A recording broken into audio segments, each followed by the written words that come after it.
জয় গুরু। আমি সুমন চক্রবর্তী। অনেকদিন পর আবার অনলাইন যাজনে ফিরলাম। আমাদের আজকের টপিক, আজকে আমরা যে বিষয় নিয়ে আলোচনা করব, আমরা প্রত্যেকেই ভাবি না যে ভগবত প্রাপ্তি, ইষ্ট প্রাপ্তি, এইসব বিষয় নিয়ে আমরা খুব চিন্তিত। আমরা বিভিন্ন ভিডিও দেখি, লেকচার শুনি, ইত্যাদি ইত্যাদি। শ্রী ঠাকুর ইষ্ট প্রাপ্তি নিয়ে, এই ভগবত প্রাপ্তি বিষয়ে কি বলেছেন, চলুন আমরা পাঠ করি।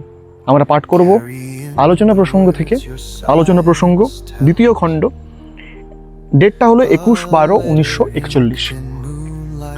শ্রী ঠাকুর বলছেন, তাকে পেলে কিছুই অপাওয়া থাকে না, আর পাওয়া মানে হওয়া।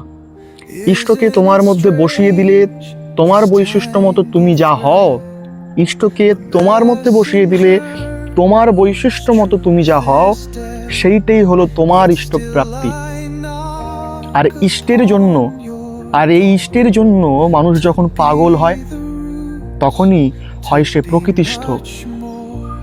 আর আগ পর্যন্ত মানুষ অল্প বিস্তর অপ্রকৃতিস্থ জীবনযাপন করে। প্রবৃত্তির অধীন যেখানে যে যতটুকু অপ্রকৃতিস্থ, সেখানে সে ততটুকু তেমনি। শ্রী ঠাকুর বলছেন,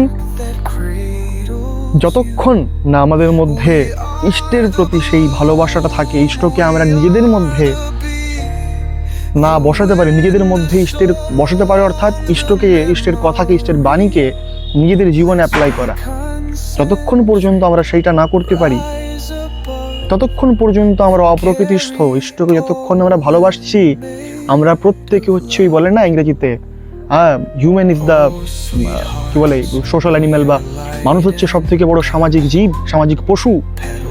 ততক্ষণ পর্যন্ত আমরা ওই পশুটাই রয়ে যাই। যেই মুহূর্তে আমরা ঈশ্বরকে নিজের জীবনে আনি, ভালোবাসি তাকে, প্রেম করি তার সাথে, সেই মুহূর্ত থেকে আমরা হলাম মানুষ। আমি তো এটাই বুঝি। আপনারা কে কি বুঝছেন, আপনারা প্রত্যেকে কমেন্ট সেকশন খোলা আছে সবার জন্য, আপনারা জানাতে পারেন এবং আপনাদের মতামত অবশ্যই দিতে পারেন। জয় গুরু। আপনারা প্রত্যেকে ভালো থাকবেন। দেখা হচ্ছে নতুন একটা রিলে। ধন্যবাদ।